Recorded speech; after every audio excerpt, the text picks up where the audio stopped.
Arya Kamandanu lalu masuk ke ruang tidur Panji Ketawang. Dia sangat sedih melihat anak keponakannya yang tidur pulas. Tapi dia tidak bisa berbuat yang lain. Malam terus merangkak menuju sang Dewa Fajar ketika Arya Kamandanu berkuda meninggalkan desa Manguntur.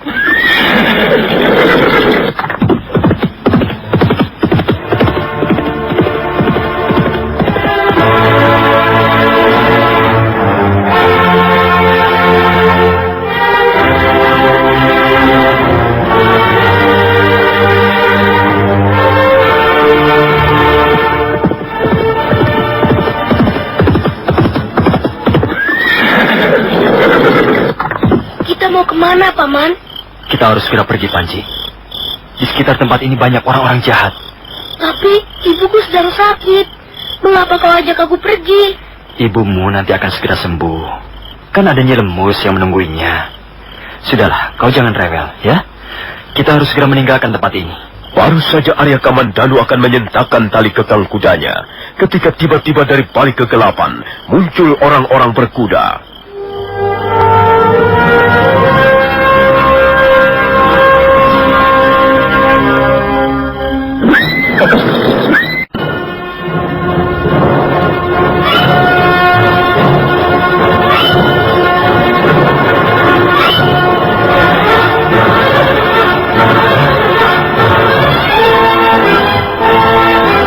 Orang-orang berkuda itu muncul mendadak dari balik semak belukar di tepi jalan.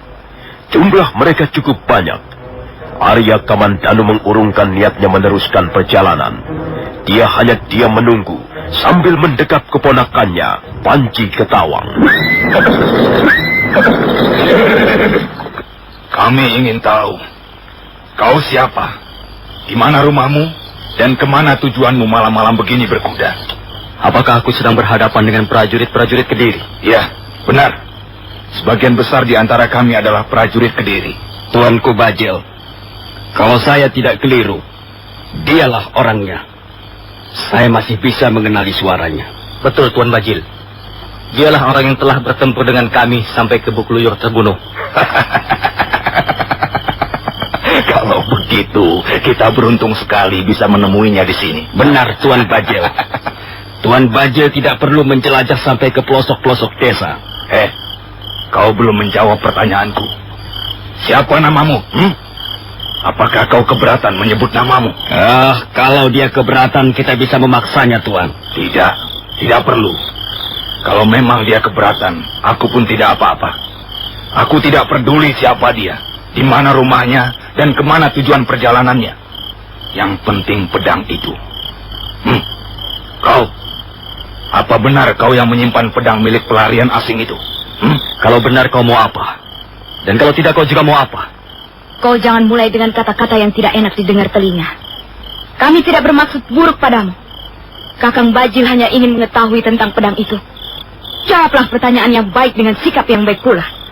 Aku tidak yakin apakah kalian tidak bermaksud buruk padaku. Kalian tiba-tiba mencegat perjalananku. Semula kukira kalian malah gerombolan perampok. Kalau kami benar-benar perampok, kau pun tak akan bisa berbuat apa-apa. Kalau kalian perampok, dan kalian bermaksud untuk merampok aku tentu tidak akan tinggal diam. Dengan kata lain, kau akan melawan. Kukira tidak seorang pun senang dirampok. Persoalannya bukan senang atau tidak senang. Persoalannya adalah orang-orang yang merampok itu jauh lebih kuat daripada yang dirampok. Tapi sudahlah, kami bukanlah hendak merampokmu. Barangkali sekarang ini kau membawa sejumlah uang. Kami tak akan mengambil uangmu itu. Juga barang-barang berharga milikmu yang lain. Hanya ada satu benda yang menurut pendapatku sebaiknya kau berikan saja padaku. Kau ingin tahu benda apa itu? Mungkin aku bisa menerka apa yang kau inginkan. Tapi sebaiknya kau katakan saja. Aku takut salah terka. Pedang yang tergantung di pinggangmu.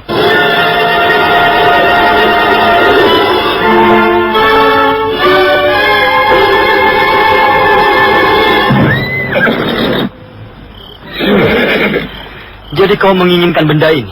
Aku sudah lama mengenal benda itu. Aku memang menginginkannya. Mengapa kau tidak menginginkan yang lain saja? Mengapa kau menawarkan padaku yang lain? Aku hanya menginginkan benda itu. Aku mempunyai 4 macam benda yang kuanggap amat berharga, yang harus kulindungi. Pertama adalah nyawa anak kecil ini, keponakanku sendiri. Aku tidak akan mengganggu keponakanmu. Kedua adalah pedang pusaka ini. Pedang itu bukan milikmu. Walaupun bukan milikku, dia juga bukan milikmu. Dan kebetulan sekarang ini berada dalam tanganku. Jadi aku pun harus melindunginya. Kemudian yang ketiga adalah sebuah batu nirmala. Dan keempat adalah nyawaku sendiri. Selebihnya aku mempunyai sedikit uang dan seekor kuda. Kalau kau mau, kau boleh mengambil uangku atau kudaku. Tapi jangan coba-coba mengganggu 4 macam benda yang kusebutkan tadi.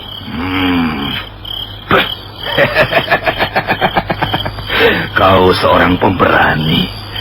Apa kau tidak tahu bahwa dengan menawarkan kuda dan uang berarti kau telah menghina aku? Kau tidak tahu siapa aku? Mungkin kau pimpinan rombongan. Tapi bagiku tidak menjadi soal. Jadi kau menolak memberikan pedang itu padaku. Pedang ini jauh lebih berharga dari nyawaku. Bukankah aku sudah mengatakannya? Kalau begitu, aku akan mendapatkan dua-duanya. Pertama nyawamu, dan selanjutnya pedang itu. Ayo, turun kalian. Tangkap orang itu. Tunggu. Aku masih memberimu kesempatan untuk berpikir sekali lagi. Pertimbangkanlah sekali lagi. Kuharap kau mau merubah keputusanmu yang tidak masuk akal itu. Aku tidak perlu berpikir lagi. Tidak perlu menimbang lagi. Aku akan mempertahankan apa yang menjadi hakku. Kau tidak perlu mengancam aku. Bagus. Mudah-mudahan keberanianmu bukanlah keberanian yang kosong. Ayo sergap dia. Ayo sergap dia. Sergap dia.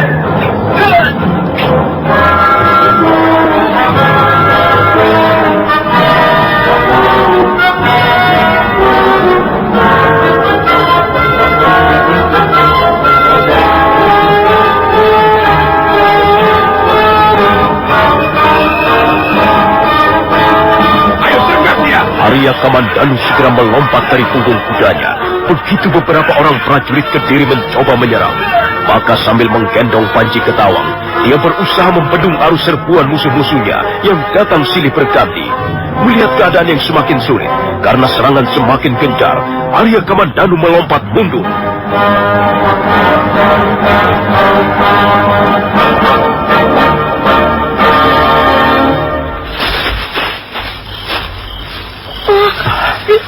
Siapa mereka itu, Paman? Mereka orang-orang jahat. Aku takut, Paman. Mereka membawa pisau yang panjang-panjang. Jangan takut. Kau pegang kuat-kuat baju Paman. Kalau mereka berani mengganggumu, akan Paman pukul sampai ke lengan. Kalau kau bodoh, kau tentu akan berusaha mengalahkan kami semua. Tapi bukankah orang bodoh selalu rugi? Kukira tak ada untungnya menyerah pada orang-orang semacam kalian.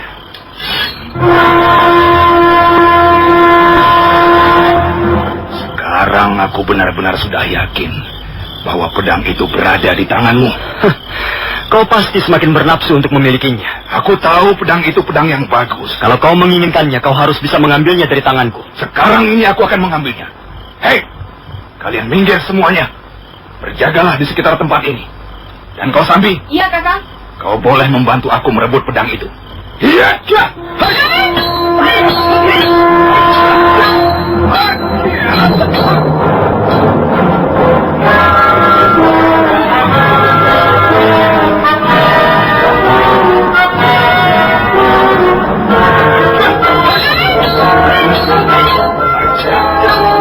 Empu Bajil terus memburu dengan tongkat pencabut rohnya. Arya Kamandanu merasa kewalahan karena dia harus melayani 2 pendekar tangguh yang menyerang sekaligus. Apalagi dia harus bertarung sambil terus melindungi Panji Ketawang dalam gendongannya. Sementara ketika pertarungan masih berlangsung dengan sengit, di suatu tempat yang tersembunyi, ada sepasang mata dengan tajam mengawasinya. Tak seorang pun di antara prajurit-prajurit Kediri yang menyadari bahwa ada seorang penonton gelap.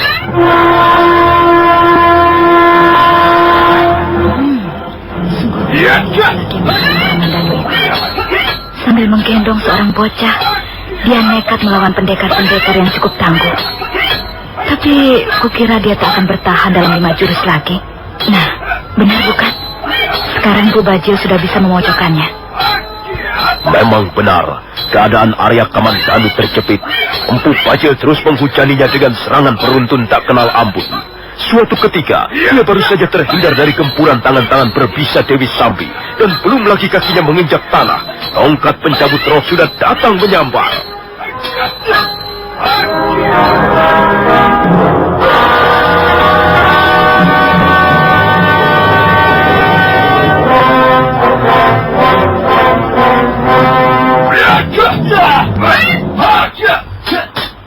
Kurang ajar. Ada orang yang mau ikut campur urusanku. Ayo, kalian mengapa pada melongo saja? Cepat sergap mereka.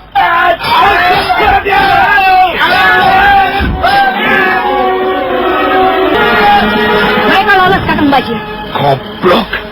Kalian semua memang goblok. Aku suruh apa kalian, ha? Orang itu tiba-tiba saja muncul dari arah belakang, Tuan. Kami sama sekali tidak menduganya. Itulah maka kalian kukatakan goblok. Kalian bukannya berjaga-jaga dengan baik. Orang itu nampak memiliki kemampuan yang cukup tinggi, Kakang. Kalian tak ada yang bisa mengenalinya. Gerakannya sangat cepat, Tuanku Dewi. Iya, Tuan. Dan dia menggunakan cadar hitam. Keadaan sedang kacau dan gelap. Karena itu agak susah untuk mengenalinya, Kakang. Rasanya aku bisa mengenali orang itu tadi, Kakang Bajil. Siapa menurut pendapatmu, Adi Renteng? Aku kira kalau perhatianmu tidak terpaku pada pedang itu, kau pun akan dapat mengenalinya, Kakang Bajil. Aku sangat menyesalkan mengapa mereka bisa lolos. Iya, semula aku bermaksud ikut menggempur mereka. Tapi kemudian aku berpikir lain. Aku tidak terlalu bernafsu menyerang. Aku hanya sekedar melibatkan diri dalam pertarungan sambil meraba siapa orang yang bercadar hitam itu. Ya, orang itu agaknya takut kita kenali. Dan dia berusaha menahan diri agar jangan sampai mengeluarkan suara. Tapi telinga saya sempat mendengar dia menjerit kecil. Dan suara itu adalah suara seorang gadis. Oh, jadi menurut pendapatmu dia perempuan? Iya, dia perempuan. Saya dapat memastikannya, Kakang. Tapi ada banyak pendekar perempuan di wilayah Kediri ini. Saya bukan hanya dapat mengenali suaranya. Sepintas lalu, saya juga dapat mengenali jurus-jurusnya. Dia menggunakan 2 bilah pedang berukuran pendek. Gerakannya sangat cepat. Aku kira perempuan itu tadi ada hubungannya dengan jurus-jurus lengan 1000. Kalau begitu dia Sakawuni. Iya, betul. Kukira dia Sakawuni, Kakang. Berdebah. Sudah sejak semula aku tidak pernah setuju dia bergabung dengan kita. Perempuan urakan, tidak tahu sopan, dan siapa tahu dia mata-mata. Mungkin saja begitu. Yang penting, kita harus tetap waspada. Kalau memang benar dia Sakawuni, maka dia harus menanggung akibat perbuatannya. Sial! Sudah. Ayo kita kejar mereka. Ya!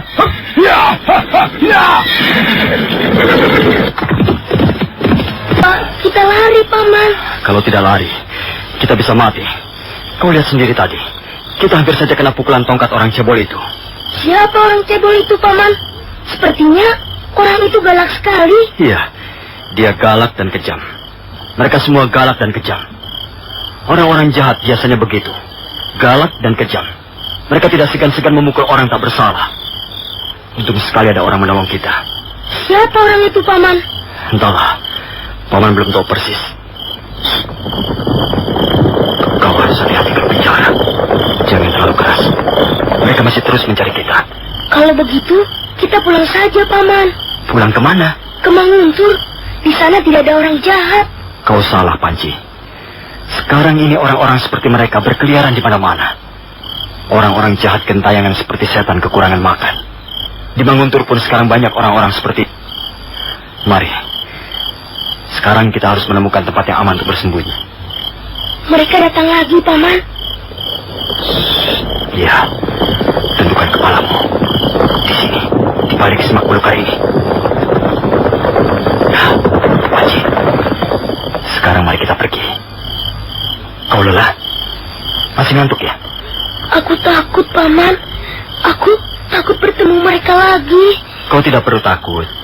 Paman akan melindungimu. Dan kau harus percaya, selama kita tidak menjadi orang jahat, kita pasti akan selamat. Ayo, cepat. Kita lanjutkan perjalanan. Baru saja Arya Kamandanu dan Panji Ketawang mau beranjak meninggalkan semak belukar, mendadak muncul sesosok tubuh manusia. Bayangannya melayang ringan dan hinggap di atas rumput.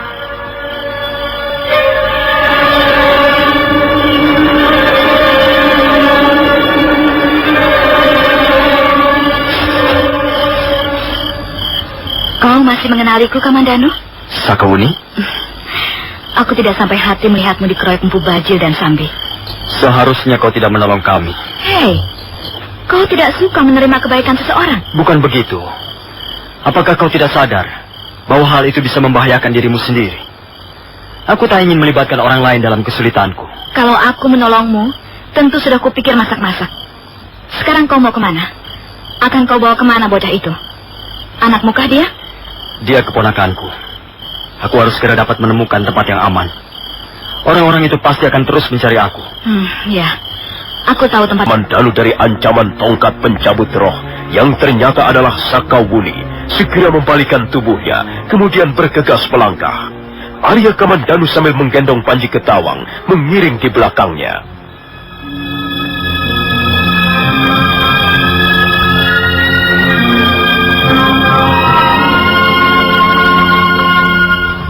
Mereka pasti tidak akan mengejar sampai kemari. Ya, mudah-mudahan saja begitu. Kau lihat, Kamandanu. Di balik pinggang Gunung Arjuna itu, terdapat sebuah lereng yang cukup terjal. Kukira tempat itu cukup aman. Kau bisa membawa keponakanmu ke sana. Pangga yang dalam seri sebelumnya diceritakan tercebur ke dalam sebuah sumur yang dalam.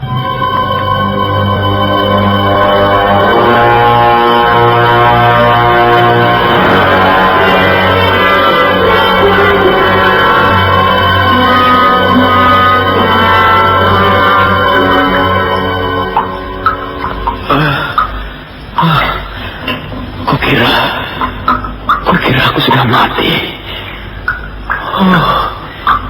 Di mana aku sekarang ini? Tempat apa ini? Sepertinya sebuah gua. Rupanya aku tidak sendirian di tempat ini. Arya Dwi Pangga sadar dan mendapatkan dirinya terbaring dalam sebuah goa di tepian sungai kecil. Dia terkejut sekali begitu melihat sosok tubuh manusia yang enak-enak duduk di sebongkah batu. Nah, saudara pendengar, bagaimanakah kisah selanjutnya? Apakah yang akan dialami oleh Arya Dwi Pangga? Siapakah orang yang duduk di sebongkah batu itu? Dan bagaimana nasib Arya Kamandanu dan Panji Ketawang? Saudara